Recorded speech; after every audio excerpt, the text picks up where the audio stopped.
Impressive.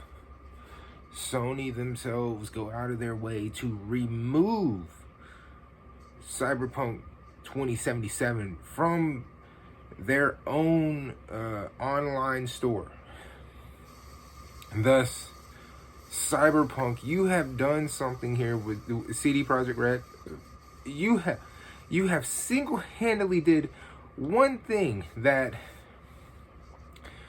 well, if there's two things about it, it's one, nobody saw coming, and two, nobody would have even gave a second chance to a thought of, which is you managed to single-handedly outdo FallOut76. How fucking crazy is that? We all remember the shit show that was FallOut76. And CD Projekt Red pretty much said, hold my beer, and gave us CyberPunk 2077. Even Fallout 76 wasn't completely obliterated from Sony's online store. Just think of that. Put that up here and let it marinate for just like 2 seconds. That is fucking impressive. Even if you don't like the game, you have to admit, you would have never dreamed in your wildest imagination that CD Projekt Red would not only one up the backlash of Fallout 76, but they would actually go beyond forcing Sony to remove the game for how bad it is. And the reason, before everyone gets all crazy like, oh, well, it's still on Xbox, the reason Sony is the main topic here is because Sony doesn't necessarily believe in refunding money, regardless of how bad the game is. Sony is notoriously known for, if you bought it digitally, you're stuck with it.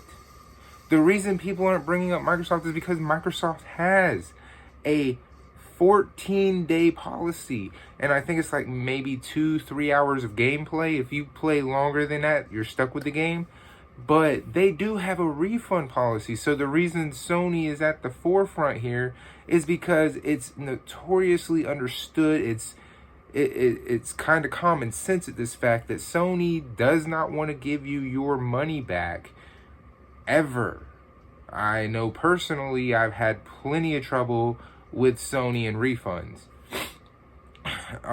So that's the reason why everybody is just blown away. It's not, oh, well, Microsoft isn't doing anything. No, Microsoft already has a refund policy within the company. That's why nobody's talking about it, because, well, they already offer you a refund, and they're not going to necessarily be like, oh, the company said you could get a refund? Well, fuck the company. Which is kind of what Sony said in the beginning. Sony was like Sony said, they were giving people problems. If you just do a little bit of research, you can see it. I mean, there's videos on it and everything from yesterday, not from me, but from other people, where they were talking about how people were arguing with Sony about, hey, I should be able to get a refund. Even the developers are saying we are allowed to get a refund. And Sony was like, well, they might say it, but we're not doing it. Now they are forced into a position to where they are having to do it. So, on the one hand, I'm just amazed that Sony is actually giving out refunds. But then again, Sony probably realized how much damage they were going to be doing to their own system, being that it's the hottest system on the market right now. People talk more about PS5 than Xbox Series. So they probably had to go in the back area, and someone was like, hey, if we actually don't give out refunds for how bad this game is, we could probably go ahead and assume we're going to end up losing that #1 position that we worked so hard to get back within the PS4. And I know PS4 was the #1 selling console for majority of its life cycle, but when you consider the overall shit show that was PS3, and then the faceplant of Xbox One's launch, had they not done that, PS4 would have been an actual fight, because people were looking a lot at Xbox during this. So they were really given the gift of being able to take that #1 spot back. So this probably has a lot to do with that, because like I said, PS5 right now is the hottest thing on the market. Regardless if you're a PlayStation fan or a Xbox fan, one thing that's hard to deny is how much people are talking more about the PlayStation 5. And they probably sat down and said, hey, even though it's PS4 that's having this problem, if you really expect people to go out and buy a PS5, maybe don't start the generation off by denying people a refund for a shit game, because this was supposed to be the game that pretty much defied the PS4 generation, like blew everything else out of the water, and it would look terrible to the reputation of Sony that that type of a game with that kind of a hype behind it, they themselves wouldn't refund. So I'm pretty sure that Cyberpunk and the terrible state of Cyberpunk had a lot to do with it, but the fact that the PS5 is so new and Sony's own return policies are really bad in general, they decided we can fix this part right now. This is the best time to fix this glaring problem. And that's what they did. So on one hand, Cyberpunk and CD Projekt Red, I applaud you for doing something nobody ever would have dreamed you would do, which is become a company known for a game that is worse than a company that is known for glitchy games in Bethesda. And second of all, I applaud you for making Sony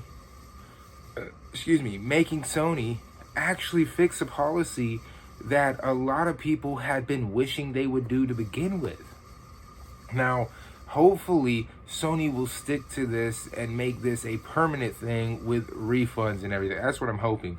I'm hoping they will see that the more consumer friendly you are when it comes to giving refunds, even if they do like with Microsoft, how they have 2 weeks or like a couple of hours gameplay and they'll give you a refund, hopefully they'll adopt that. They need to adopt that method, because the more consumer friendly you are, the more people are going to want to go play on your console. The more you do that, the more you can start slowing the wheels down to Xbox.